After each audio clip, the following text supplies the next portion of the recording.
जब ये डॉक्टर नींद से जागता है तो उसके होश उड़ जाते हैं, क्योंकि कई लाशों के अलग अलग हिस्सों को जोड़कर बनाए गए इस जीव में अचानक जान आ चुकी थी।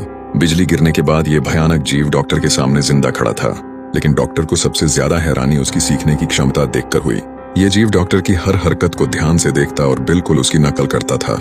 डॉक्टर डर जाता है और फैसला करता है कि इस जीव को दुनिया से छिपा कर रखना होगा। इसलिए वो इसे अपने महल की गुप्त प्रयोगशाला में बंद कर देता है और इसके हाथ पैरों को लोहे की जंजीरों से बांध देता है। लेकिन डॉक्टर को जल्द ही पता चल जाता है कि इस जीव के अंदर एक बेहद खतरनाक शक्ति है। इसके शरीर पर लगी कोई भी चोट कुछ ही पलों में अपने आप ठीक हो जाती थी।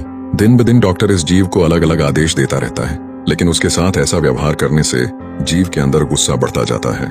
अब डॉक्टर को अपनी जान का डर सताने लगता है, इसीलिए वो पूरे महल में पेट्रोल फैला देता है। डॉक्टर का इरादा था कि पूरे महल को जला दिया जाए और अपने बनाए इस जीव को भी हमेशा के लिए खत्म कर दिया जाए। जैसे ही आग गुप्त प्रयोगशाला तक पहुंचती है, डॉक्टर महल से भाग जाता है। लेकिन डॉक्टर ने इस जीव की असली ताकत को समझा ही नहीं था। आग की भयंकर गर्मी से उसके अंदर छिपी ताकत जाग जाती है। वो अपनी लोहे की जंजीरों को बड़ी आसानी से तोड़ देता है और महल में जोरदार धमाका होने से ठीक पहले ये जीव सीवर के रास्ते भागकर नदी में कूद जाता है। जब उसे दोबारा होश आता है तो वो खुद को नदी के किनारे एक सुनसान जंगल में पाता है। वहां उसकी नजर एक हिरण पर पड़ती है जो आराम से घास चर रहा था।